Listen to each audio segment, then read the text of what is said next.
ఈ దినం మా నాన్నగారి యొక్క 2వ ఆదరణ కూడిక. మొదటి సంవత్సరం మేము చేయలేకపోయాము. కొన్ని అనివార్య కారణాల చేత, మా అన్నయ్య గారికి బాగోకపోవడం కారణం చేత చేయలేకపోయాము. ఇప్పుడు 2వ సంవత్సరము జరుపుకోవడానికి కూడా చాలా ఆటంకాలు ఎదురైనప్పటికీ కూడా వాటిని అన్నిటినీ అధిరోగదించి ఈ దినము మీ అందరి సమక్షంలో నాన్నగారి యొక్క ఆదరణ కూటికి జరుపుకోవడానికి దేవుడు కృప చూపారు. అందును బట్టి నేను దేవునికి కృతజ్ఞతాస్తుతులు చెల్లిస్తున్నాను. ఈ విషయంలో మా నాన్నగారిని ఎప్పుడు కూడా మా నాన్నగారు ఎవరి దగ్గర చేచాచలేదండి. మా నాన్నగారు ఎప్పుడు కూడా 5గురితోటి 10 మందితో భోజనం చేస్తూ ఉండేవాడు. ఆయన ఎప్పుడు కూడా 10 మందికి 5గురికి భోజనం పెడితేనే కన్నా పూట అసలు భోజనం చేసేవాడు కాదు ఆయన. ఇంకొకటి ఏంటంటే ఆయనే వండి పెట్టేవాడు అందరికీ కూడా. కాబట్టి ఈ దినం నేను కూడా అందరినీ పిలుచుకొని భోజనాలు పెట్టాలని అనుకున్నాను నేను కూడా. కానీ ఎందుకనో అలా జరగలేదు. లోపల వేదన అయితే ఉన్నది. ఏది ఏమైనా గట్టికి నన్ను ప్రేమించి మీరందరూ కూడా మీ పనులను ప్రక్కన పెట్టేసేసి వచ్చినందుకు మరో పర్యాయాలు వందనాలు చెప్పుకుంటూ మీ అందరికీ కూడా ఈ సంవత్సరం నేను పెట్టడానికి గల కారణం ఏమిటంటే, దినాలు ఎలా వచ్చేసాయంటే మాకేం చేశాడు అనేటువంటి విధంగా ఉంటున్నాయి రోజులు. ఏదైనా మాకేం చేశారు, మా అమ్మాయి అయినా మా నాన్న అయినా. నేనైతే అలాగనుకోను. నేనేం చేశాను నా తల్లికైనా తండ్రికైనా అనుకుంటాను నేను.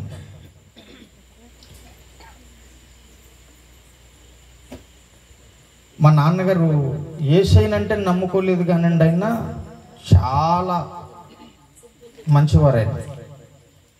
ఎందుకు అంటే నాకు ఊహ తెలిసినప్పటి నుంచి కూడా ఆయన మందు తాగలేదు, సిగరెట్లు గట్ట ఏమి అలవాట్లు అసలు లేవు. అంత మాత్రం చేతనే కాదు కానీ తన జీవిత కాలము మట్టుకు మాకు తెలిసి వచ్చి ఏ స్త్రీని కూడా కన్నెత్తు చూడలేదు.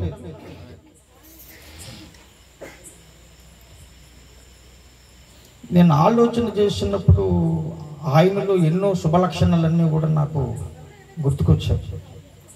మా తండ్రి గారి జీవితంలో ఏనాడు కూడా పరాయి స్త్రీని కన్నెత్తి చూడలేదండి. అంత నీతిగా బ్రతికాడు. కానీ ఆఖరి దినాలలో చాలా బాధను అనుభవించి యాత్ర ముగించారు. మా అక్కలు కూడా చాలా బాగా చూశారు మా నాన్నగారిని. ఆఖరి క్షణాలలో ఎవరము వదలలేదు. మాకేం చేశారని ఎవరు కూడా అనలేదు. కానీ ఆయనకి ఏం కావాలో అన్నీ చేశాం. చాలా బాధపడ్డారండి ఆయన. ఆఖరికి కూడా లెగలేని పరిస్థితులలో కూడా ఏమండి ఆ బొప్పాయిలు అమ్ముకోవడానికన్నా పోవడానికి సిద్ధపడి కాళ్ళు ఎరుగొట్టేసేసుకున్నాడు ఆయన. ఎప్పుడు కష్టజీవినండి. ఎన్ని దెబ్బలు తగిలినా, ఎన్ని యాక్సిడెంట్లు అయినా ఎప్పుడు నిరంతరం కష్టపడుతూనే ఉండేవాడు. ఎవరి కోసం కష్టపడుతున్నావా అంటే ఎంతో కష్టపడ్డాడు భూమి మీద. కానీ ఆయన యేసయ్యను తెలుసుకోలేకపోయారు.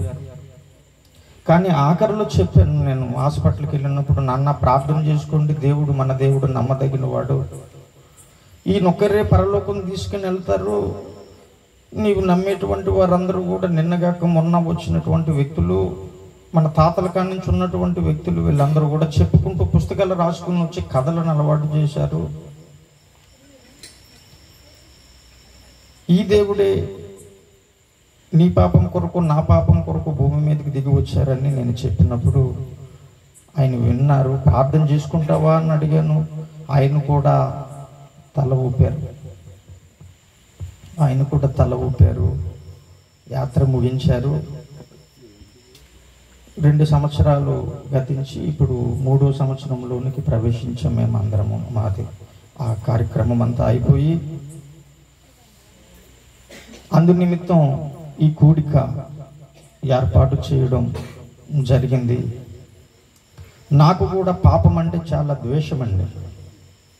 నేను ఎవరినైనా ప్రేమిస్తాను తప్ప, తప్పు చేసి వచ్చినోడినైనా ప్రేమిస్తాను తప్ప, తప్పులోనే పొరులుతున్న వాడితో స్నేహం చెయ్యను నేను. కానీ ఈ రోజుల్లో చాలా మంది సానుభూతి పరులు ఎక్కువైపోయారు. స్నేహమే కాదు, వారితో భోజనాలే చేస్తున్నారు ఈ క్రైస్తవ సమాజం నాడు.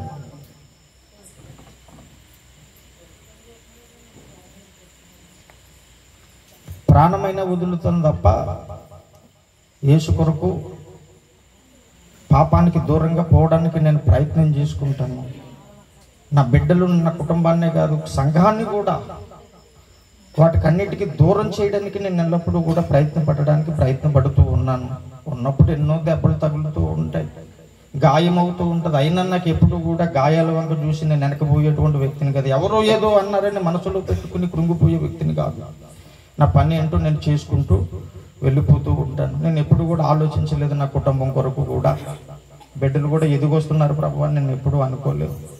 ఎందుకంటే యేసయ్యకి అప్పచెప్పేసాం అంతా కూడా. కాబట్టి ఆయనే కుటుంబాన్ని అంతటిని కూడా పోషిస్తూ ఉన్నాడు, చక్కగా తన మార్గంలో నడిపిస్తూ ఉన్నారు. కాబట్టి అయ్యలారా, మరో పర్యాయములు నేను చెప్పేది ఒకటి, దేవుని దగ్గర నమ్మకంగా ఉండండి. ఈ యాత్ర ముగించిన తర్వాత దేవునిలో ఐక్యమైపోతున్న మనందరమును కూడా మనల్ని గణపరిచేవారిని గణపరుస్తూ కూర్చుని ఉంటే ఈ లోకంలో మనం సాగలేము.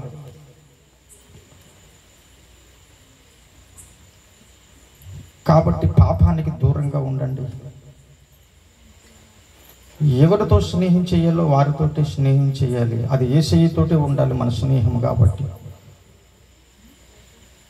మనందరము కూడా యేసయ్యతో స్నేహం చేద్దాం. మా నాన్నగారు బాప్తీసం తీసుకోలేనందుకు నాకు చాలా బాధగానే ఉన్నది. ప్రార్థన అయితే చేస్తున్నాను నేను కూడా. కాబట్టి అమ్మలారా, అయ్యలారా, మీరందరూ కూడా ప్రభు దగ్గర నమ్మకంగా, అంతము వరకు నమ్మకంగా ఉండండి. ఆయన జీవ కిరీటాన్ని ఇస్తానన్నారు. కాబట్టి యేసయ్య వచ్చినా లేకపోతే మనం వెళ్ళిపోయినా మనం ప్రభువారము, ప్రభు చెంతకి వెళ్ళవలసిన వారము. కాబట్టి అందరూ కూడా మెలకువగా ఉందాం. దేవుడు ఈ సాక్ష్యం దీవించుగాక. దేవునికి స్తోత్రం. హల్లెలూయా. యాత్ర కీర్తనలు పాడలేదనేటువంటి పెద్ద బాధ ఉన్నది. యాత్ర కీర్తన పాడినప్పటికీ అక్కడ నిలబడి పాస్టర్ గారు యాత్ర కీర్తన పాడి మొదలుపెట్టినట్లయితే, అమ్మో మందిరంలో చెప్పారు కదా అని వెంటనే ఆ కీర్తన పాడి ఉండేరేమో. మొట్టమొదటి మైనస్ పాయింట్ అది. అనేక పనులు చేసుకుని వస్తూ ఉంటారు, దాన్ని బట్టి పాటలే కదా అని అనుకుంటారు. చాలా సంవత్సరాల అనుభవాలు ఉంటాయి. పాస్టర్ గారు కూడా చాలా సంవత్సరాల అనుభవమే. పాస్టర్ గారి దగ్గర రక్షణ తీసుకున్న అనుభవం, అందరికీ అనుభవాలు ఉంటాయి. పేతురు గారు కూడా అనుభవం ఉంది. పేతురు గారు కూడా దుడికిలాగా సోలిపోతూ ఉండేవారు. అలాగే విశ్వాసాలు కూడా అలాగే ఉంటూ ఉంటారు. చివరికి వచ్చేటప్పటికి పేతురు, నా గొర్రెలను మేపవా మమ్మారి చెప్పినప్పుడు ఆ మాట పేతురు గారి హృదయంలోనికి తాకింది. ఏ సమయంలో విశ్వాసాలు ఎలా ఉంటారో తెలియదు. ఆ సమయాన్ని అయ్యో సేవకుని కోల్పోయామా. పేతురు గారు దేవుని కోల్పోయినప్పుడు భారమైనటువంటి సువార్తను వారు చేశారు. ఆ విధంగానే నిండా మునగాలనుకుంటే విశ్వాసలేని వారిని సేవకుడు ఇంకా రుద్దుతూనే ఉండాలి. అక్షరాభ్యాసం చేసినట్లుగా అలా చేస్తూ ఉండాలి. ఎందుకంటే మందకాపరి విలువైన వాడు. దినదినము కూడా గొర్రెలను మేపుతూ కాయుతూ ఉండాలి. అలా మొట్టమొదటిగా యాత్ర కీర్తన పాడి ఉండింటే సంఘంలో చెప్పిన విధానము మరి అర్థమై ఉండే ఉంటుంది. దాన్ని బట్టి మనం ఏ పని అయితే మొదలు చేస్తున్నామో అదే మన బిడ్డలు కూడా చేస్తూ ఉంటారు. మంచిదండి. ఇది నేను వారు ఇచ్చినటువంటి సాక్ష్యంలో తండ్రి గారి గురించి సాక్ష్యాన్ని వారు చెప్పి ఉన్నారు. మిగతా మాటల సాక్ష్యము కాదు, ఆదరణ అని వారు స్టేటస్ పెట్టారు. ఆదరణ కూడిక మందిరంలో ఏం జరిగింది అనేది తర్వాత వీటికి తెలుసును. ఆదరణ కూడిక 6వ తారీఖు 2023వ సంవత్సరం 23 సంవత్సరంలో ఫిబ్రవరి నెల 6వ తారీఖున మరి పులగల నూకరాజు గారు ప్రభునందుని దించి ఉన్నారు. ఆ సంవత్సరాంతం యొక్క కూడికని పెట్టడానికి నాకు ఒక్కటి కనపడుతున్నది. నేను చాలా వెతికాను, ఎందుకు లాస్ట్ ఇయర్ ఎందుకు అవ్వలేదు, ఏదో కారణం ఉందంటున్నాను. కానీ మొన్న వచ్చినప్పుడు కారణం ఏమి కాదండి అన్నారు. కారణం ఏంటంటే మా చెల్లిగారు అబ్బాయి పెళ్ళి ఫిబ్రవరి 7వ తారీఖుని, మీకు బాగా గుర్తుంటుంది కుటుంబస్తులకి. మా చిన్నన్నది, మా తమ్ముడు పెళ్లి పెట్టుకున్నాం కదా, నేను పెళ్లి కొడుకు చేసేటప్పటికీ నేను అక్కడికి 5 రోజుల ముందు వెళ్ళిపోతాను, మమ్మల్ని అందరిని పిలిచారు కదని అంటే వెళ్ళిపోయారు. ఈ పెళ్లి విషయాలలో ఇదేమిటని వారు మౌనం అయిపోయారు. ఇది నాకు బాగా తెలుసు. పోయిన సంవత్సరం ఈ 6వ తారీఖు ఈ సమయానికి పెద్దాపురం కళ్యాణ మండపంలో ఉన్నాం మేమందరము. అది పెట్టడం మరి ఈ రోజు దాటిందంటే మళ్ళా 7 వచ్చేస్తుంది, మళ్ళీ 6 రావాలంటే మళ్ళీ సంవత్సరం పడుతుంది. అలా కాలము అలా అయిపోయింది కాబట్టి మళ్ళీ ఈ సంవత్సరం జరగటం జరిగింది. ఏదేమైనప్పటికీ వారి తండ్రి గారిని వారు జ్ఞాపకం తెచ్చుకున్నారు. ఇది నిమిత్తాన్ని బట్టి ఆదరణ కూడికను వారు సిద్ధపరచుకున్నారు పాటల ద్వారా. సంతోషంతో దేవునికి స్తోత్రం. ఆ విధంగానే సంవత్సరాంత కూడిక, విజ్ఞాపన కూడిక, ఆదరణ కూడిక, ఈ 3 కూడికలు మనకి కనబడుతూ ఉంటాయి. సంవత్సరాంత కూడికని కొంతమంది అంటారు, ఆదరణ కూడిక అంటారు, విజ్ఞాపన కూడిక అంటారు. ఈ 3కి సంబంధించింది ఒకటే. మరి వీటి పెట్టినటువంటి మాట ఆదరణ కూడిక. వాక్య భాగానికి వెళ్దామండి. యోబు గ్రంథము 14వ అధ్యాయము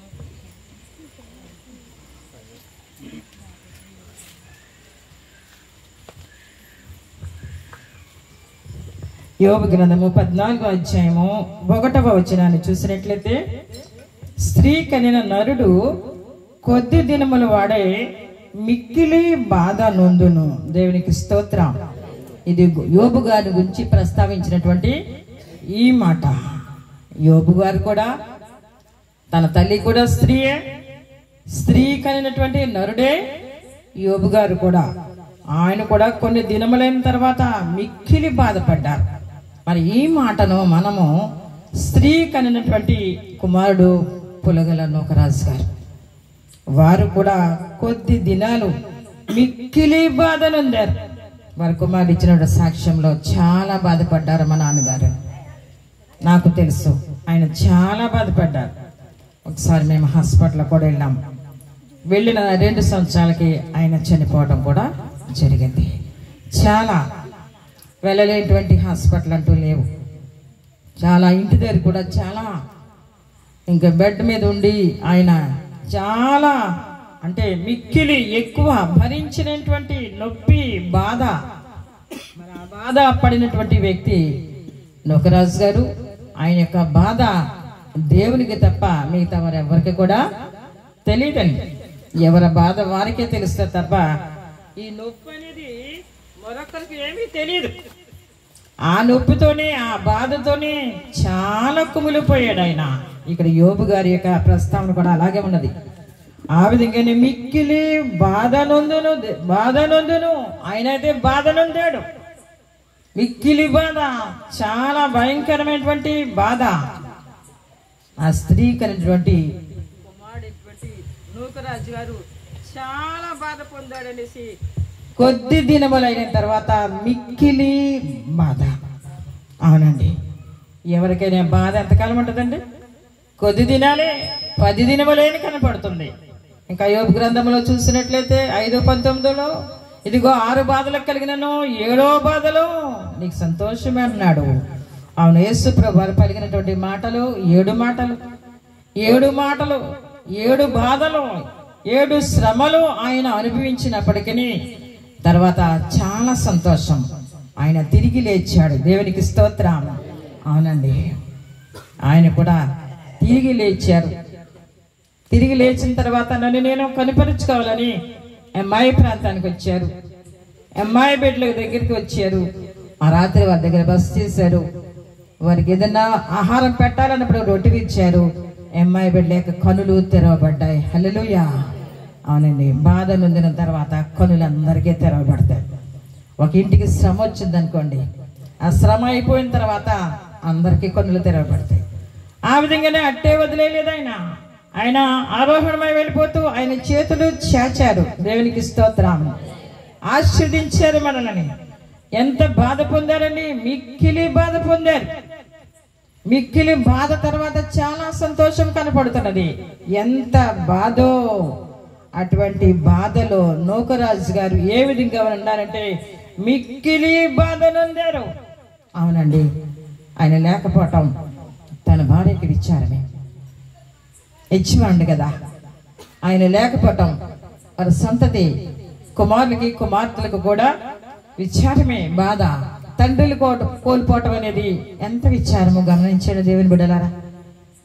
యజమాని కోల్పోవటము ఎంత విచారము, ఎంత దీనస్థితో, ఎంత బాధో అది నేనుండి చెప్పగలుగుతాను. అది నా నుండి నేను చెప్పగలుగుతాను. అలా అనేసి కుములు పోవటం లేదు. కానీ దేవుని దగ్గరికి వచ్చి దేవునిని ఆశ్రయించే వారికి కలిమి కలిగినని కూడా వాక్యం కనపడుతుంది. అవును, భర్తను కోల్పోయినటువంటి ఈ స్త్రీ, తండ్రిని కోల్పోయినటువంటి ఈ బిడ్డలు ఏంటి? ఆదరణ లేకపోతే ఏం పోతుందండి? కలిమిపోతుంది. ఆదరణ లేకపోతే ఏం పోతుందండి? సంతోషం పోతుంది. ఎన్నెన్నో పోగొట్టుకున్నారు.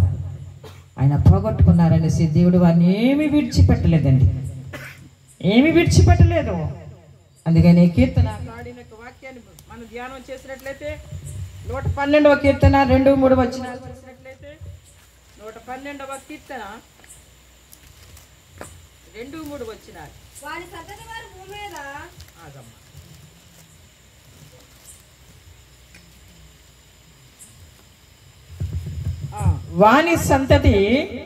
వాని సంతతి వారు భూమి మీద బలవంతుల గదురు, యథార్థవంతుల వంశము వారు దీవింపబడుదురు.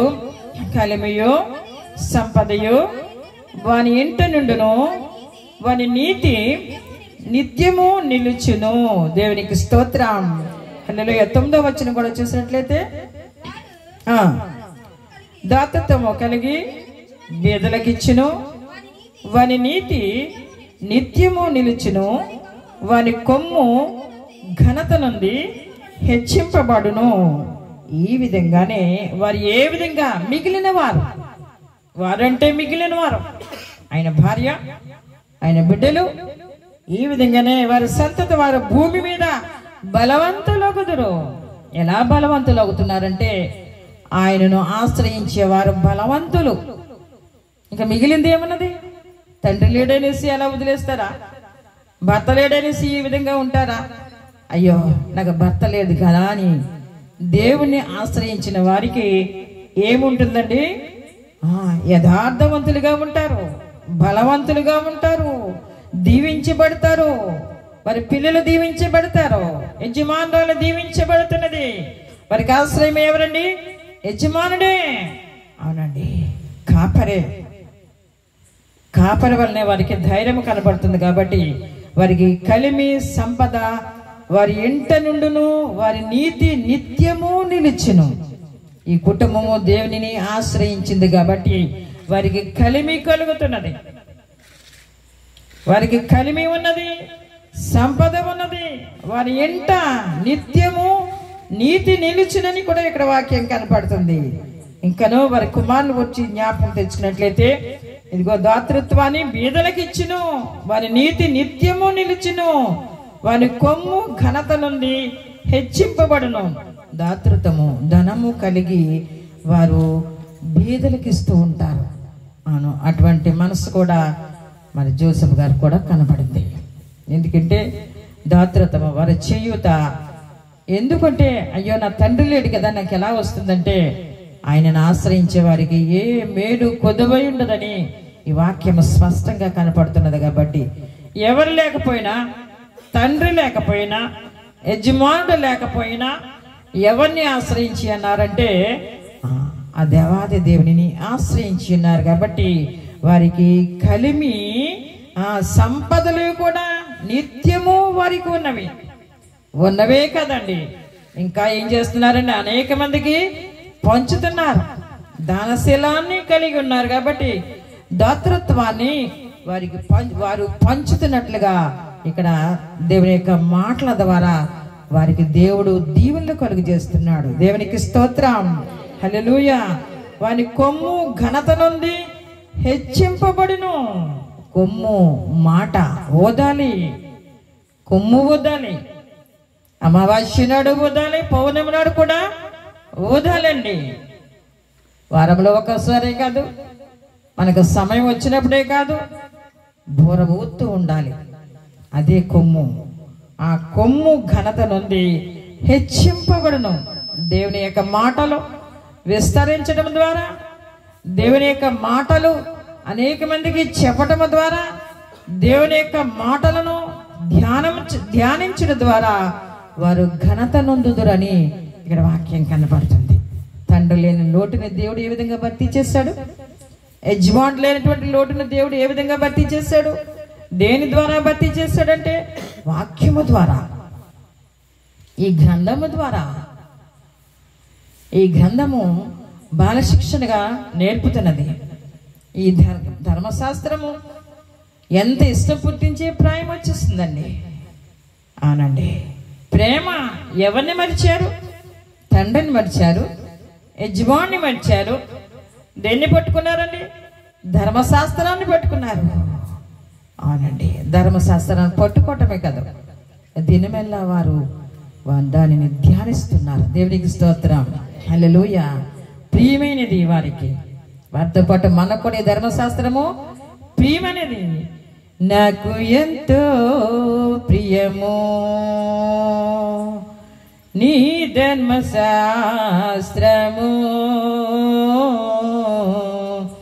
నాకు ఎంతో ప్రియము. దినమెల్ల నేను ధ్యానించెదను, దినమెల్ల నేను ధ్యానించెదను నీ ధర్మశాస్త్రము. నాకు ఎంతో ప్రియము నీ ధర్మశాస్త్రము, నాకు ఎంతో ప్రియము. దినమెల్ల నేను ధ్యానించెదను, దినమెల్ల నేను ధ్యానించెదను నీ ధర్మశాస్త్రము, నాకు ఎంతో ప్రియము. హల్లెలూయా. అవునండి. ఆ వేదన ఎంతవరకు తీసుకొచ్చింది? ఆ బాధ ఎంతవరకు తీసుకొచ్చింది? ఆ బాధను మర్చిపోయారు. ఎందుకు ఈ 2వ సంవత్సరంలో వారు పెట్టుకున్నారంటే మొదటి సంవత్సరం పెట్టుకోలేదు కదా. అయ్యో, లోకము చాలా నిందలు చేస్తూ ఉంటుందండి. తండ్రినే మర్చిపోయారు, యజమానే మర్చిపోయారు. నిందలు వేసేటువంటి లోకంలో మనం జీవిస్తున్నాం. కాబట్టి పెట్టాలి. ఈ సంవత్సరం అయినా పెట్టుకోకపోతే మళ్ళీ 6 దాటిందంటే 7 వచ్చేసిందంటే మళ్ళీ వచ్చే సంవత్సరం ఫిబ్రవరి వస్తేనే కానీ ఈ యొక్క తారీఖు రాదనేటువంటి మాట వారిలో ఉంటుందేమో అని నేను అనుకుంటున్నాను. ఆ విధంగా పెట్టడానికి మరి సిద్ధపడ్డారు. కాబట్టి ఇలా సిద్ధపాటు కలిగించింది ధర్మశాస్త్రమే. ఈ ధర్మశాస్త్రములో నలిగారు కాబట్టి ప్రేమగా ఉన్నారు. మరి శ్రేష్టమైన ఈవుల్ని పొందుకుంటున్నారనేసి ఇక్కడ నేను చెప్పగలుగుతున్నాను. దేవునికి స్తోత్రం. అవునండి. కలిమి సంపదలో వారి ఇంట నుండును. దేవునికి స్తోత్రం. దేని ద్వారా? ధర్మశాస్త్రం ద్వారా. కలిమి సంపదలు ఏంటి? కలిమి ఇదిగో దేవుడు నాకు ఇచ్చినటువంటి స్వాస్యము, బహుమానము, సంపద. ఆయన మాటల ద్వారా అనేకమైనటువంటి ఆశీర్వాదాలు. ఈ మాటలు చెప్పుతూ ఉంటే ఆకలి అనేది వేయదండి. దేవుని పనిలోనికి వెళుతుంటే సమయం అనేది తెలియదండి. అది నా యొక్క సిద్ధాంతం. దేవునికి స్తోత్రం. అవునండి, నా యజమానుడు కూడా మరి 16 సంవత్సరాలు అయిపోయింది. నేను 15వ తారీఖుని ఈ గ్రంథాన్ని పట్టుకుని బయటకు వచ్చాను. 15వ రోజుని 15 రోజులలోనే నేను బయటికి వచ్చి ఉన్నాను. చాలా విపత్తులు ఎదురయ్యాయి. అయినప్పటికీ ఈ దినం వరకు నన్ను నడిపించాడు. ఏ విధంగానూ కలిమితోనూ సంపదతోనూ. మీరు అనుకుంటారా బ్యాంకులన్నీ లాకర్లన్నీ కూడా నిండున్నాయేమో అనుకుంటున్నారు.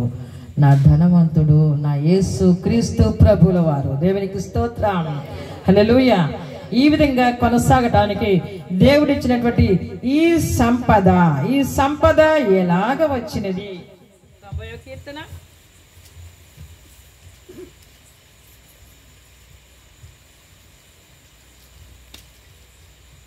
కలిమి ద్వారా సంపద వచ్చినది ఏ విధంగానంటే 90వ కీర్తన మొదటి వచనాన్ని చూసినట్లయితే, ఇదిగో సంపద రావటానికి కలిమి రావటానికి కారణము ఆయన దగ్గరకు వచ్చి ప్రార్థించటమే. ఇక్కడ దైవజనుడు మోషే చేసిన ప్రార్థన ఇక్కడ ఇమిడినది కాబట్టి ఆ మోషే మనకి జ్ఞాపకముగా కనపడుతున్నాడు. ఆ మోషే చేసినటువంటి ప్రార్థన మనం ప్రార్థన చేస్తున్నాము. ప్రభువా, తరతరముల నుండి మాకు నివాస స్థలము నీవే. పర్వతములు పుట్టక మునుపు భూమిని లోకమును నీవు పుట్టింపక మునుపు యుగ యుగములు నీవే దేవుడు. దేవునికి స్తోత్రం. హల్లెలూయా. ప్రభువా, ఇప్పుడే కదయ్యా యజమానుడు ఉన్న దగ్గర నుంచి నా దేవుడు నీవే. నా తండ్రి ఉన్న దగ్గర నుంచి కూడా నా దేవుడవు నీవే. వీరికి ఇచ్చినటువంటి మాటలు, వారు పలుకుచ్చినటువంటి హృదయాలోచనతో ఉన్నటువంటి యథార్థమైనటువంటి మాట. ప్రభువా, ఇప్పటివాడా దేవుడు? ఇప్పుడే నమ్ముకున్నారా వీరు? ఇప్పటికే తెలిసిన వీరికి తరతరాల నుండి. అవునండి, మన పిల్లలకి ఇవన్నీ నేర్పుతున్నాం. మా పిల్లలకి నేర్పుతున్నాం. మా తాతయ్య, ఈ తాతయ్య, ఆ తాతయ్య కూడా భక్తి పరులే. మా నాన్నగారు అయితే కరెక్ట్గా 2 గంటలు లేచేవారు. నాకేమి కొద్దిగా నాదుడు ఉండగానే పాట పాడేవారు. నన్ను దిద్దుము చిన్న ప్రాయం అని పాట పాడేవారు. ఒకవేళ మేము వెళ్తే అమ్మ లేవంటారా అనేవారు. ఈ విధంగా ఒక దినాన నేను జగంపేట బూరుగుపొడి వెళ్ళాను. బూరుగుపొడి వెళ్ళినప్పుడు మా అయ్యకి నాన్నగారు అంటున్నారన్నమాట, పుట్టింటిలోంచి అత్తింటిలోంచి నెగ్గుకొచ్చావు తల్లి. దేవునికి స్తోత్రం.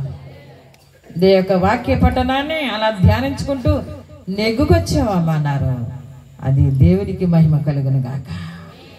మనకి నేర్పింది ఎక్కడి నుంచి వచ్చిందండి? మన తరతరాల తండ్రి వంశంలోంచి, తల్లిదండ్రుల నుంచి నేర్పించినటువంటి ఈ మాటలో శ్రమ కొంతకాలమే అయినప్పటికీ శ్రమ వచ్చినా కానీ ప్రభువా, తరతరముల నుండి మాకు నివాస స్థలము నీవే. పర్వతముల పుట్టక మునుపు భూమిని లోకమును నువ్వు పుట్టింపక మునుపు యుగ యుగములు నీవే దేవుడు. దేవునికి స్తోత్రం. అవునండి, ఈ పాట యుగ యుగములు అనే మాట ప్రకటన గ్రంథంలో కనపడుతుంది. యుగ యుగములో దేవుడు ఆయన. యుగాంతము వరకు కూడా దేవుడు ఏమిచ్చాడండి? ఆశీర్వాదాన్ని ఇస్తూనే ఉన్నాడు. నీకు కొదువు లేనటువంటి ఆశీర్వాదాన్ని నేను ఇచ్చాను. ఆ వెనక జ్ఞాపకాలను నువ్వేమీ తెచ్చుకోవద్దు. ముందున్న వాడి కోసమే నువ్వు పరిగెత్తిపో. ముందున్న వాడి కోసమే పరిగెత్తాలి. కాబట్టి ఈ విధంగా నీకొచ్చే ఆశీర్వాదం ఏ విధంగా ఉంటుందంటే, మోకాళ్ళ అనుభవ ప్రార్థన, దేవుని వైపు చూడటం ప్రార్థన, ఏకాంత స్థలం యొక్క ప్రార్థన, 3 గంటల యొక్క అనుభవ ప్రార్థన, నీవు నిలిచినదల్లా పరిశుద్ధ స్థలమే అనుకునే ప్రార్థన. ఇంకా ఆయనకి ప్రార్థన చేస్తూ ఉంటుంటే గూఢమైన సంగతులన్నీ కూడా బోధిస్తూ ఉంటాడు ఆయన. మరి ఎక్కడికో వెళ్ళిపోవాల్సిన పని లేదు. గూఢమైనటువంటి సంగతుల కోసం నువ్వు గూఢమైన సంగతులు చెప్తావా, నేను వింటాను, నువ్వు చెప్తావా, నేను వింటాను అనుకోవటానికి ఈ సమయం అంతా దొల్లిపోతూ ఉంటది. నాకు మొరపెట్టము, నీకు గూఢమైన సంగతులు నేను బోధిస్తానంటున్నాడు. అవునండి, వాక్యం ప్రతిరోజు చదువుకున్న క్రొత్తగానే కనపడుతూ ఉంటుంది. వాక్యానికి మనం దినదినమో దగ్గర అవుతూ ఉంటుంటే వాక్యం మనం ప్రేమిస్తూ ఉంటుంది, గూఢమైన సంగతులన్నీ కూడా మనకు బోధిస్తూ ఉంటుంది. నేను ఆ విధంగానే ఈ పుస్తకాలన్నీ వేసుకుని కూర్చుని చదువుతూ ఉంటాను. దేవునికి స్తోత్రం, హల్లెలూయా. సమయం వచ్చినప్పుడు ఎక్కడికైనా వెళ్తా, ఎందుకంటే దేవుని ఒక్కటే పని నేను అడిగాను. నేను 2014 జనవరి నెల 1వ తారీఖుని ఆ యొక్క అంగన్వాడీ జాబ్ రిజైన్ చేసినప్పుడు, ప్రభువా 5 దినాలు నీ మందిరంలో ఒక్కటి ఉపవాసం ఉండి నా చేతులు శుభ్రంగా కడుక్కొని నేను నీ పనికి వెళ్తాను, తీరిక లేని పని నాకు అప్పగించవా అన్నప్పుడు ఇంతవరకు నాకు తీరిక లేని పనే ఇచ్చాడు. దేవునికి స్తోత్రం, హల్లెలూయా. ఏ సమయంలో భోజనం ఉంటుందని తెలియదు. అందుకే మాకు ఎవరన్నా నా తోబుట్టు అక్క ఫోన్ చేసినప్పుడల్లా ఖాళీగా ఉన్నావా అంటది. ఎక్కడుంటానో ఏంటో. గుజరాత్లోని చెల్లి అంటది, ఖాళీగా ఉన్నావా, ఇక్కడే ఉన్నావా, ఎక్కడైనా ఉంటావా? లేదు, నేను వేరే చోటనంటే సరే సరే. దేవునికి స్తోత్రం. అవునండి, దేవునితో సహ సంబంధాన్ని మనం కలిగి ఉండాలి, దగ్గర సంబంధాన్ని కలిగి ఉండాలి. తండ్రి లేకపోయినప్పటికీ, యజమానుడు లేకపోయినప్పటికీ, ఇదిగో నా యజమానుడు నువ్వే అనుకుంటూ ఆయన వైపు పరిగెత్తాలని ఇదే నాని యజమానులకు హెచ్చరిక, కుమారులకు కుమార్తెలకు కూడా హెచ్చరిక. మనము కూడా అంతే, మనకి కూడా హెచ్చరికమైన మాటలు. ఆ గ్రంథము తప్ప మనకి మిగిలింది ఏమీ లేదండి. ఈ గ్రంథపు మాటలు తప్ప మిగిలింది ఏమీ లేదు. ఈ గ్రంథపు మాటలు పట్టుకుని మనము నడవాలి. అందుకని ప్రభువా, తరతరము నుండి మాకు నివాస స్థలము నీవే, మా చోటు నీవే, మా ఇల్లు నీవే, మాకున్న సమస్తము నీవే, ఇదిగో యుగ యుగములో కూడా నీవే. అవును, అలాంటి వారిగా ఉంటున్నటువంటి నూకరాజు గారిని దేవుడు మంటికి మార్చడం జరిగింది. అది 2 సంవత్సరాలు అయిపోవటము కూడా జరిగింది. ఈ యొక్క ఆదరణ కూడికను పెట్టడం కూడా ఇది నన్ను జరిగిపోతున్నది. దేవునికి స్తోత్రం. అలా జరిగిపోయాయి కదా, మనం ఫ్రీ అయిపోదామా అనుకో, నాకు ఏమీ లేదండి. ఎన్ని పనులు చేసుకున్నా మనం ఫ్రీ అయిపోయేది ఏమీ లేదండి. ఇంకా మనకు సొట్టు కనపడుతుంది, ఏ వాక్యం ఏ భాగం కనపడిందో, ఇంకా ఎవరికి ఏమి చెప్పాలో తెలియని వారు ఎంతమంది ఉన్నారు. అనేక మందికి చెప్పటానికి చాలా ప్రయాణం. ఎక్కడికి వెళ్తుంటే ప్రభు ఆ పంటలన్నీ ఊడుస్తున్నారు, మంచి పంటలు రావాలి.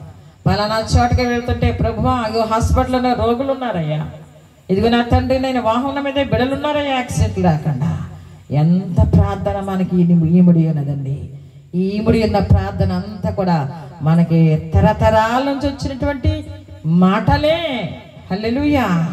అవును, తరతరాల అనుభవం కలిగి ఉన్నాం కాబట్టి ఈ అనుభవాన్ని పట్టుకుని ముందుకెళ్ళిపోవాలని మరి కుటుంబ సభ్యులకి నేను హెచ్చరిక చేస్తున్నాను. ఈ ధర్మశాస్త్రాన్ని పట్టుకుని వెళ్ళిపోవాలి. ప్రభు గూఢమైన సంగతులు నాకు బోధించవా, నాకు తెలియదయ్యా, నీ సన్నిధికి వచ్చా నాకు తెలియపరచవా, నాతో మాట్లాడవా,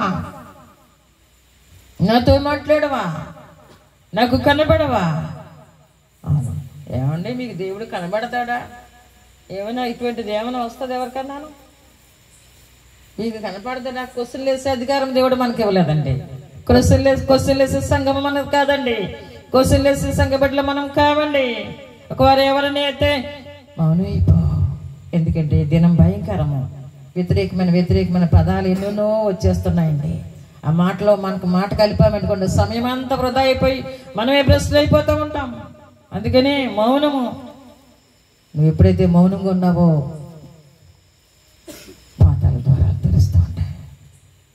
నువ్వు మాట్లాడితే ఏ విధంగా ఉంటుందండి? పాతాళం కూడా వణికిపోతుందంట. చిన్న పాట ఉంటుంది, నీ మౌనం పరలోకమే మౌనమని నీవు మాట్లాడితే పాతాళం వణుకునని. నీ మౌనం పరలోకమే మౌనమని నీవు మాట్లాడితే పాతాళం వణుకునని. తెలియదా తెలియదా తెలియదా నీకు తెలియదా? దేవునికి స్తోత్రం. అవునండి, నీకు తెలియదా ఎక్కడ మౌనంగా ఉండాలో, ఎక్కడ మాట్లాడాలో, ఏ విధంగా మాట్లాడితే? అవునండి, నువ్వు మాట్లాడినప్పుడు పాతాళం వణికిలకు మాట్లాడాలి. అదే నీ ఏకాంత ప్రార్థన. దేవునికి స్తోత్రం. ఏకాంత ప్రార్థన. సమయం వచ్చిందంటే ప్రార్థనే. నాకు రాత్రికాల సమయంలో నిద్ర తక్కువ. ఏ సమయమైనా నిద్రపోతా. నాకు నిద్ర వస్తే మధ్యాహ్నమైనా నిద్రపోతా. నేను 3 గంటలు ఇస్తా. ప్రార్థన అయిన తర్వాత 4 గంటలకి కొంత సమయం. మరి పిల్లలు నా దగ్గర ఉన్నారు కాబట్టి 4 గంటల నుంచి నేను రెడీ చేస్తూ ఉంటాను మొత్తం అన్నీ. నేను 5 ఎవరి నీళ్ళు అక్కడ పెట్టేస్తాను. అక్కడ బోన్ మీద అవి ఇవి తీసుకుని ఎవరి దాళ్ళు పట్టిపోతూ ఉంటారు. ఇది నాది, ఇది నాది. పెద్ద ఆయనకి పెద్ద డెక్ష, చిన్న ఆవిడకి చిన్న డెక్ష. టిఫిన్లు, చట్నీలు, క్యారియర్ ఎవరి క్యారియర్ అంటే ఎవరి బాక్స్లో 2 స్పూన్లు సెట్ చేసేసి వాటర్ బాటిల్ పెట్టేసి, పెట్టకపోతే వాటర్ బాటిల్ పట్టుకెళ్ళేది ఉండదు. ఏంటంటే ప్రభు ఈ విధంగా నడిపిస్తున్నాడు. దేవునికి స్తోత్రం. హల్లెలూయా. ప్రభు యొక్క మాటను బట్టి ఇది నా పని. ఉదయం 8 గంటలకు అయిపోతే ఫ్రీ అవుతాను. ఎవరైనా వాయిస్ మెసేజ్ ప్రేయర్లు చేయమంటే ప్రేయర్లు చేస్తా. ఇప్పుడే చాలా 4-5 ప్రేయర్లు ఉన్నాయి. అమ్మ నేను ప్రేయర్లో ఉన్నాను. ప్రేయర్ అయిన తర్వాత మీకు అందరికీ ప్రేయర్ చేస్తా. హల్లెలూయా. తీరిక లేని పనిలో దేవుడు మనకు అప్పగించినటువంటి పని. ఎందుకంటే ప్రభువా తరతరము నుండి మాకు నివాస స్థలము నీవే. అందుకనే ప్రభువా అనేక మందికి కూడా నివాస స్థలము నీవే. నువ్వు ఎప్పుడైతే ఏదైతే తెలుసుకున్నావో ఇతరులకు తెలియచెప్పాలి. ఎవరైతే నేను వెంబడిస్తున్నారో వారిని బలపరచాలి. వారికి ఏదైతే తెలియదు, ఏ విధంగా ఉండాలో వాళ్ళకి తెలియచెప్పాలి. అలా చెప్పటమే మన బాధ్యత. దేవునికి స్తోత్రం. అవును, సేవకులకి ఇంకా బాధ్యత అండి. సేవకుల మీద ఎన్ని మొట్టుకాయలు వస్తూ ఉంటాయో, ఎన్ని నిందలు వస్తూ ఉంటాయో, ఎన్ని అవమానాలు వస్తూ ఉంటాయో, అన్నిటికి నీవు భరించుకొని ప్రభు వైపు ముందుకు వెళ్ళిపోతూ ఉంటుంటే ఎలాంటి ఆశీర్వాదం ఉందండి. 112లో చూపించిన విధానంలో ఎలాంటి ఆశీర్వాదము ఏంటమ్మా? సంపదయో కలిమియో నీ వద్దకు వచ్చును. సేవకులే కదండి, విశ్వాసులైన వారు కూడా ఏది మాట్లాడాలో అదే మాట్లాడుకుంటూ వెళ్ళినట్లయితే ఆయన దినదినము నీకు బాలశిక్షుడిగా కనపడుతూ ఉంటాడు. ఎందుకు ఈ ఆదరణ కూటంలో వీరికి నేను చెప్తున్నానంటే, ఇదిగో ఏం మాట్లాడినప్పటికీ నీ మౌనంగా వెళ్ళిపోతూ ఉంటుంటే, దేవుని పనిలో నువ్వు నిమగ్నం అవుతూ ఆయన పాదాల దగ్గరకు నువ్వు వస్తూ ఉంటుంటే ఆయన నీతో మాట్లాడతాడు. సర్వ సంపదలు కూడా నీకు ఇవ్వబోతూ ఉంటాడనేసి వాక్యం కనపడుతుంది. దేవునికి స్తోత్రం. హల్లెలూయా. సామెతల గ్రంథము 14వ అధ్యాయము 7వ వచనం చూసినట్లయితే,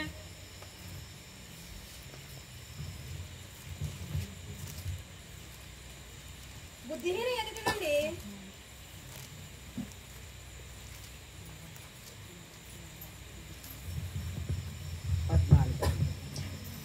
17 సామెతల గ్రంథము 10వ అధ్యాయము. నీతిమంతుని జ్ఞాపకం చేసుకుంటా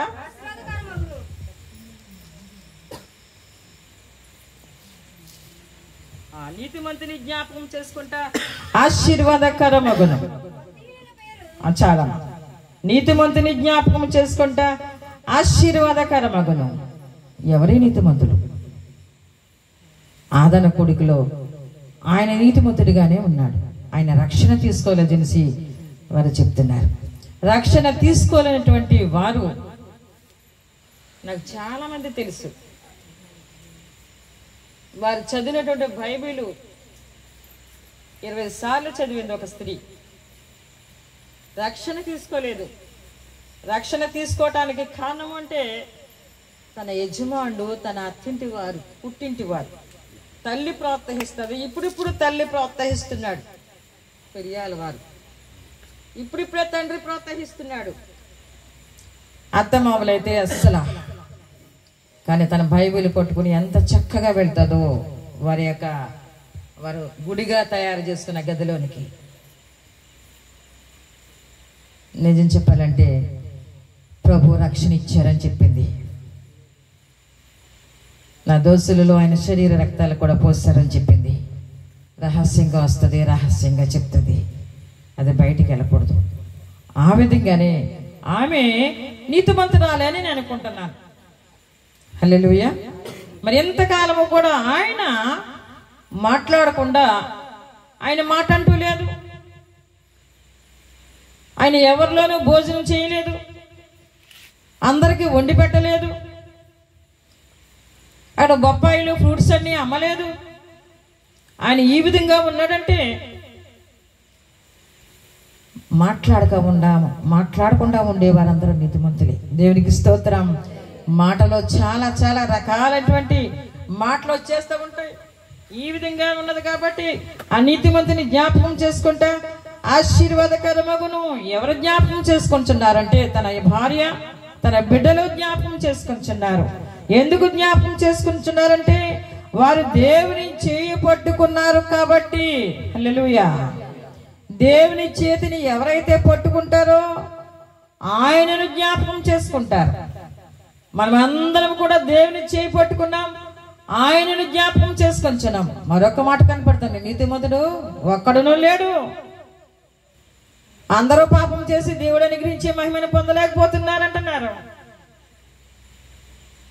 నీతిమంతులు తమల వృక్షం వలె మొవ్వి వేస్తారంటున్నారు. నీతిమంతులు ఇంకా దేవునికి దగ్గర అవుతూ ఉంటుంటే వారు విస్తరించబడుతుందని కూడా వాక్యం కనపడుతుంది. అవునండి, నీతిమంతుల జాబితాలోనికి వెళ్ళిపోవాలి. వారు దేవుని చెయ్యి పట్టుకోవాలి. దేవునికి స్తోత్రం. దేవుని చేయి పట్టుకోవాలి. యజమానులు దేవుని చేయి పట్టుకోవాలి. బిడ్డలైన వారు దేవుని చేయి పట్టుకోవాలి. ఇంకా మనము కూడా దేవుని చేయి పట్టుకోవాలి. ఇంకా చేయి పట్టుకుని ఆయన చేయి పట్టుకుని నన్ను నడిపించవా ప్రభువా, చెయ్యి పట్టుకోవాలి. ఆయన వైపే చూడాలి. పేతురు చెయ్యి పట్టుకో ప్రభువా, నీళ్ళలో నడుస్తుంటే నీ కూడా నేను నడిచేస్తానంటున్నాడు, రా అంటున్నాడు. కానీ నీళ్లను చూస్తున్నాడు, ఆయన వైపు చూడలేదు. నీరు భయము, ఇంత సముద్రంలో నేను ఎలా నడిచి వెళ్ళిపోవాలా? ఆయనను చూస్తే ఏ భయము లేదు. దేవునికి స్తోత్రం. అవునండి, చెయ్యి పట్టుకుంటే ఆయనే కనపడుతున్నాడు. ఎలా నడుస్తున్నామో మనకు తెలియదు, ఏం మాట్లాడుతున్నామో తెలియదు, ఇంకా ఏం చదువుతున్నామో తెలియదు, ఏం ప్రార్థన చేస్తున్నామో తెలియదు, ఏమేమి పనులు చేస్తున్నామో మనకి ఏమీ తెలియదు. ఆయన మన చెయ్యి పట్టుకుని నడిపించేవాడుగా మనకు ఉన్నాడు. యజమానుడిగా, తండ్రిగా. యజమానుడిగా, తండ్రిగా. ఆమె ఆయన చేయి పట్టుకునేది, వీరి ఆయన చేయి పట్టుకున్నారు, మనము ఆయన చేయి పట్టుకున్నాము. నేను కూడా ఆయన చేయి పట్టుకున్నాను. ఆయన చేయి పట్టుకున్నాను కాబట్టి ఆయన నన్ను నడిపిస్తున్నాడు. ప్రభా, నీతిమంతుల మార్గములోనికి మనలను ఆయన నడిపిస్తున్నాడు. దేవునికి స్తోత్రం. అవునండి, నీతిమంతుల మార్గము యెహోవాకు తెలియను, ఆయనకి తెలియను నీతిమంతుల యొక్క మార్గము. ఇంకా 28లో కనపడుతుంది ఒక మాట, నీతిమంతుల ఆశ సంతోషము పుట్టించును, భక్తిహీనుల ఆశ భంగమైపోవును. నీతిమంతులు ఎవరు? భక్తిహీనులు ఎవరండి? నీతిమంతులు అంటే అన్ని పూజలు చేసేవారు, అన్ని తలంపుల్లోకి వచ్చేవారా, అన్ని ఆలోచనలో ఉండేవారా, అన్నిట్లో చేయకెళ్ళిపోయేవారా, అన్ని మాటలో మాట్లాడేవారా, ఏది మంచో ఏది చెడో తెలుసుకోకుండా ఉండేవారా నీతిమంతులు? భక్తిహీనులు ఎవరండి? మనం అంటాం వారు ప్రభు సన్నిధికి రావట్లేదు కాబట్టి వారు భక్తిహీనులు, మేము వచ్చేస్తున్నాం కాబట్టి మనం నీతిమంతులు అంటాము. నువ్వు వచ్చిన వారు నువ్వు ఏ విధంగా ఉండాలి? నువ్వు వచ్చినదాన్ని నువ్వు ఏ విధంగా ఉండాలి? ప్రభు సన్నిధికి వచ్చినప్పుడు తరతరాల నుండి మన నివాస స్థలము నీవే ప్రభు అని దేవునికి ప్రార్థన చేస్తూ ఉండాలి. దేవునికి స్తోత్రం. అలా ప్రార్థన చేస్తూ ఉండాలనేసి వాక్యం మనకు కనపడుతున్నది. హల్లెలూయా, హల్లెలూయా. ఇంకా నువ్వు సామెతల గ్రంథం 14వ అధ్యాయము 28వ వచనం చూసినట్లయితే, జన సమృద్ధి కలుగుట చేత అది కాదురా, సామెతలు 14 కాదు,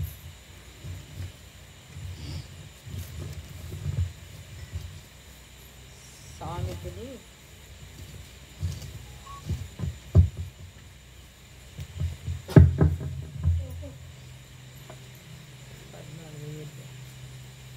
వారు దేవుని చేయి పట్టుకోవాలని వాక్యం కనపడుతుంది కాబట్టి కీర్తన గ్రంథము 37:24 37:24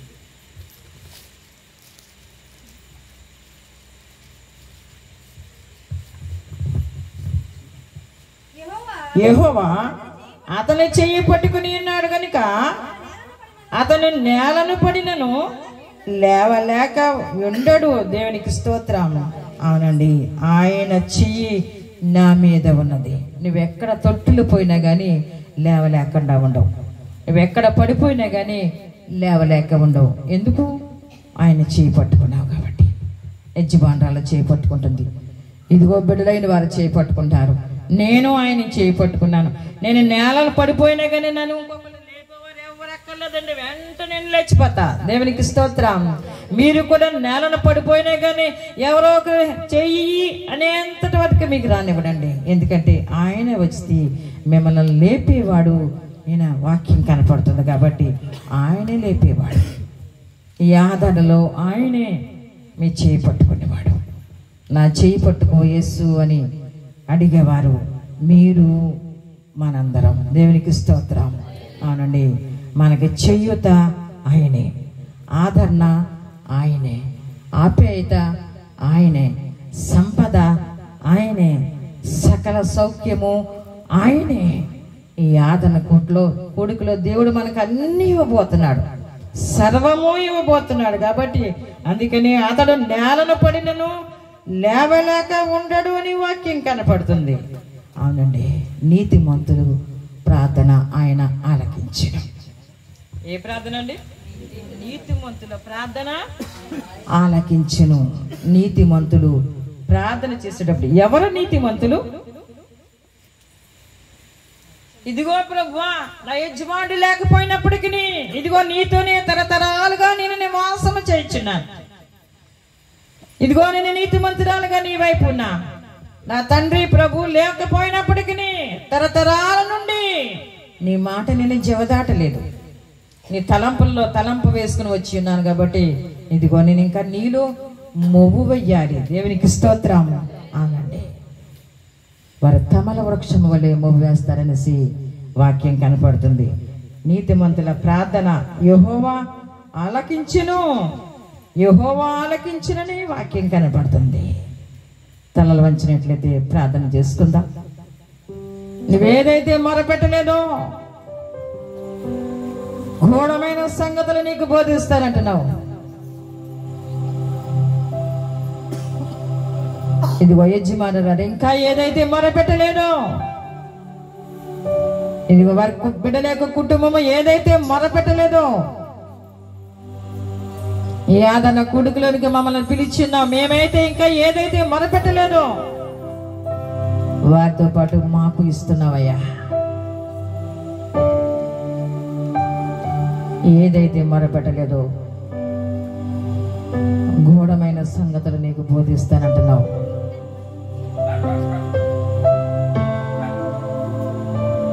నీతిమంతులు మొరపెట్టగా యెహోవా ఆలకించిన సెలవిచ్చిన్నావు. నీతిమంతుల యొక్క ప్రార్థన ఆలకించిన సెలవిచ్చిన్నావు. ప్రభువానికి స్తోత్రాలు. అవునయ్యా, మేము అనీతిమంతులమో కాదయ్యా, నీ జాబితాలో ఉన్నటువంటి పౌరులు ప్రభు.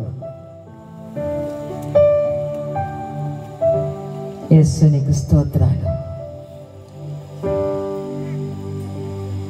మొరపెట్టు, సఖ్యముగాని సంగతులు నీకు తెలియజేస్తానంటున్నావు. ఘోరమైన సంగతులు నీకు బోధిస్తానని సెలవిస్తున్నావు ప్రభు. మొరపెట్టుమని సెలవిస్తున్నావయ్యా. అవును ప్రభు, మొరపెట్టే విధానాన్ని ఈ ఆదరణ కూటిలో మాకు ఇచ్చావయ్యా. మొరపెట్టుకుంటూ ప్రభు నీ వైపు చూచుచు నీతో కొనసాగే భాగ్యాన్ని వారికి దయచేయమని అడుగుచున్నాను అయ్యా. నీకు స్తోత్రాలు ప్రభు, వందనాలు తండ్రి. అయ్యా, ఇంకా వారితో మాకు పని లేదయ్యా, నువ్వు మాకు పని అప్పగించావు.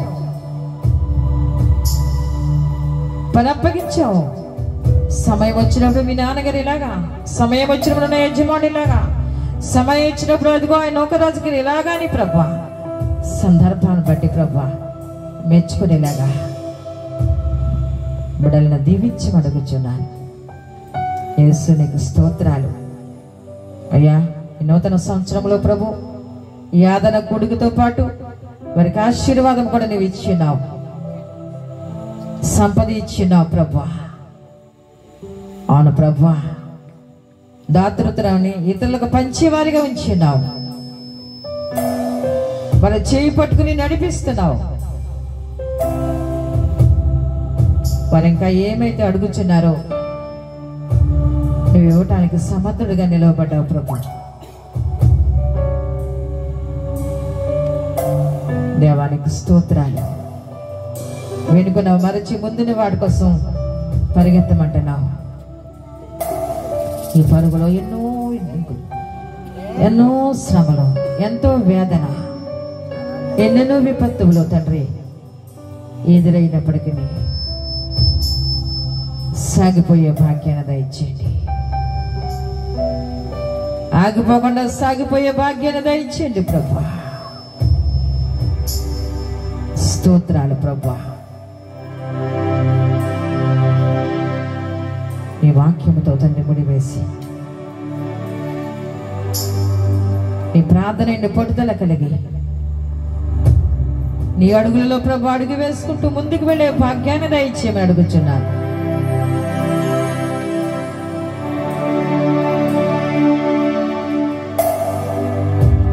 వారికి నువ్వు కాపరివు ప్రభు. అవునయ్యా,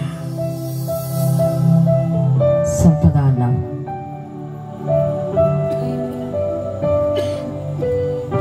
కాపరి నీవేనయ్యా, కొదువే మాకుండదు. కాపరి నీవేనయ్యా, కొదువే మాకుండదు. కలవరమెందుకు కాపరి ఉండగా, కలవరమెందుకు కాపరి ఉండగా. కాపరి నీవేనయ్యా,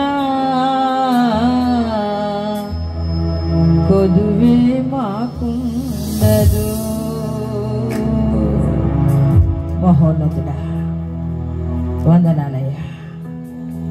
నీ మాటలను పాటలుగా, నీ మాటలే తండ్రి ప్రార్థనగా, నీ మాటలే తండ్రి వచ్చ సఖ్యముగాని మూలుగుతో, నీ మాటలేక అడుగుల జాడల సారాన్ని వెదజల్లుకుంటూ ఇదిగో నీ బిడ్డలైన వారిని ప్రభు నీ చేతునికి సమర్పణ చేస్తున్నాను. ఇచ్చిన సంఘము ప్రభు ఫలమైనదయ్యా. ఈ ఫలము తండ్రి పంట, పిడికిడి విత్తనాలు విస్తారమైన పంట అయ్యా. నమ్మకమైనటువంటి పరగా యజమాని నెంబోయాచిగా నీవు ప్రభు ఈ సంఘ బిడ్డలను సేవకులను సంఘాల బడే ఉన్నావు కాబట్టి సంఘరథం మీద తండ్రి సంఘాన్ని కొనుక్కోవటానికి సిద్ధమనస్కుడిగా రాబోతున్నావయ్యా. ఆ సంఘం అనే పెళ్లి పల్లకిలో ఈ భూలోకములో మేము ఏ విధంగా సిద్ధపడాలి, వాక్యము ప్రార్థన పాటలనే నలుగు పెట్టుకుని నీతి సూర్య కాంతిని మేము పొందుకుని నీ రాకడలో ఎత్తబడే భాగ్యాన్ని మాకు దయచేయమని యేసు అతి పరిశుద్ధ నామములో అడిగి వేడుకొనుచున్నాను పరమ తండ్రి. ఆమేన్.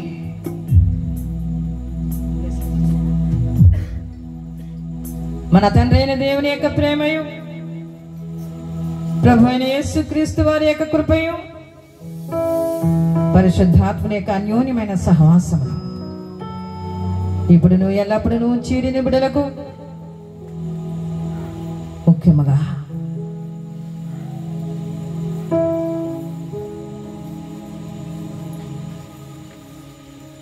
తండ్రికి దూరమైనటువంటి బిడ్డలకు, యజమానికి దూరమైనటువంటి యజమానురాలకి తరతరములో తండ్రి అయిన దేవా సదాకాలము తోడైండి నడిపించునుగాక. ఆమేన్. మీ అందరికీ వందనాలు.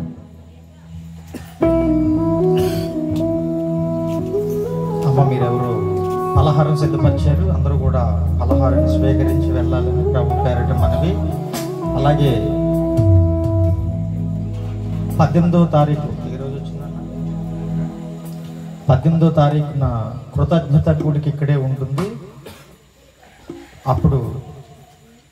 ఇప్పుడు నేర్చుకున్న పాటలు అప్పుడు పాడమని కాదు, ఇప్పుడు పాడిన పాటల కంటే ఇంకా మంచిగా పాటలు నేర్చుకుని అందరూ పాడాలని ప్రభు పేరటి మనవి చేస్తున్నాను. యాత్ర కీర్తనలు ఇప్పుడు నేర్చుకున్నప్పుడు వచ్చి పాడకండి.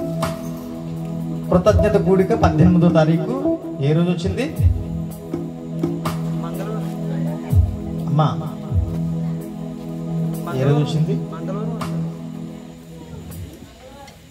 మంగళవారం. 18వ తారీఖు కృతజ్ఞత కూడుకుంటుంది కాబట్టి అందరూ కూడా మరి రావాలని ప్రభు పేరట మనవి చేస్తున్నాను. ఆరాధన కూడా ఉంటుంది ఆ రోజు కాబట్టి దయచేసి గమనించండి. శక్తివంతమైన ఆరాధన కూడా చేయాలని ఆశ. కాబట్టి అన్నయ్య మరి చంటుబాబు అన్నయ్య గారు కూడా వచ్చారు. మరి నేను సమయం ఇవ్వలేకపోయిన ప్రార్థనకు కూడా దయచేసి అన్నయ్య నన్ను మళ్ళించాలి. తమ్ముడిని మామయ్య గారు 2 పాటలు పాడతారనుకున్నాను. ఆయనకి తర్వాత లైవ్ తీసుకుని ఇంకా తీయలేదా?